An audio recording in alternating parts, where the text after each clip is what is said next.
Hello, everyone, and welcome to Level Up English Podcast. I'm Samantha, and it's great to have you here. Our mission is simple. Don't just learn English, learn in English. Hello, everyone, and welcome back to the Level Up English Podcast and our Career Cues segment. I'm your host, Samantha. Today, we're thrilled to have leadership coach Benjamin back on the show to discuss a skill that is essential in every industry. Welcome, Benjamin. It's great to be back with you, Samantha. Hello to all the listeners. Benjamin, today we're talking about explaining a problem clearly. Whether you're communicating with colleagues or explaining solutions to clients, being able to articulate a problem effectively is crucial.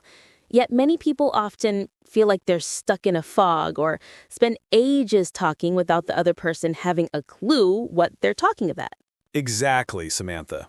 Clearly explaining a problem is the foundation of effective communication. If the other person doesn't understand the issue, solutions are impossible.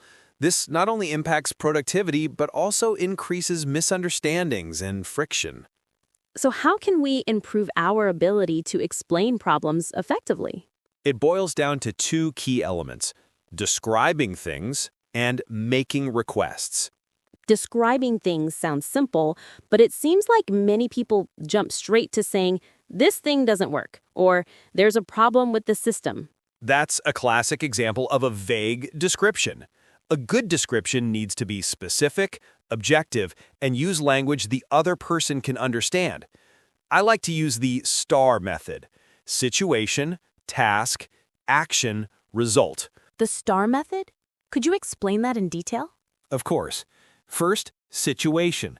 Describe the context in which the problem occurred. For example, during our team meeting on Monday morning, we were discussing marketing strategies for the new product. Then task? Yes, task. Explain the task you were trying to accomplish. For example, our goal was to identify the 3 most promising marketing channels. Next is action? Correct, action. Describe the action you took to complete the task. For example, I tried using tool A to analyze user data in hopes of finding the best channels. And finally, result? Exactly. Result. Explain the final outcome and the problem you encountered. For example, however, the data loading speed in tool A was incredibly slow. It took me 2 hours to analyze less than 10% of the data, severely impacting my progress. That's the issue we're facing. Wow, that makes the problem so much clearer. With the STAR method, we don't just say tool A doesn't work. We can specifically describe how it's affecting our workflow. Precisely. Clearly describing the problem is the first step to solving it. Next, we need to learn how to make requests. I feel like a lot of people state the problem and then stop there, as if they're waiting for someone else to solve it for them.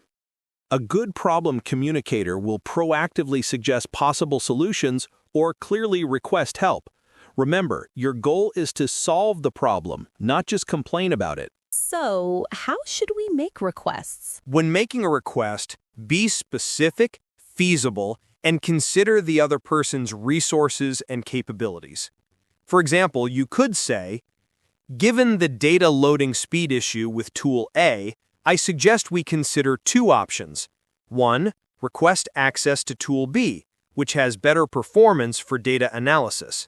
2, ask the IT department to optimize the performance of tool A.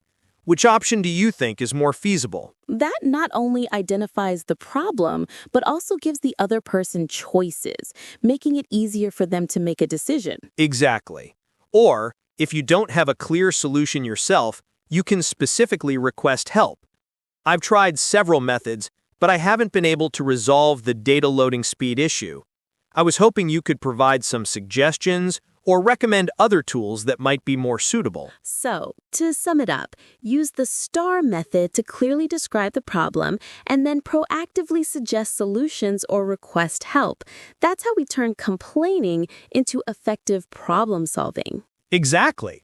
Clearly communicating problems not only improves communication efficiency, but also builds trust and showcases your professionalism and problem-solving skills. Thank you so much for sharing, Benjamin.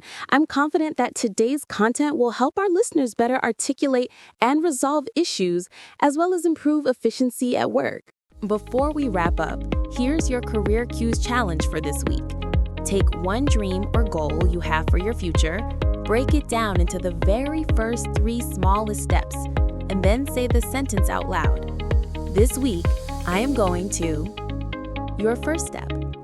The simple act of planning and speaking your intention is the first step to making it real.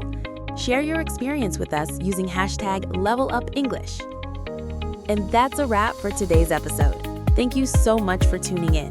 Don't forget to check out the show notes on your podcast app or on our website for a full transcript and all the resources we mentioned today. If you found this episode helpful, the best way to support the show is to hit follow or subscribe and leave us a quick review. Until next time, keep learning and keep growing. I'm Samantha, and this has been the Level Up English Podcast.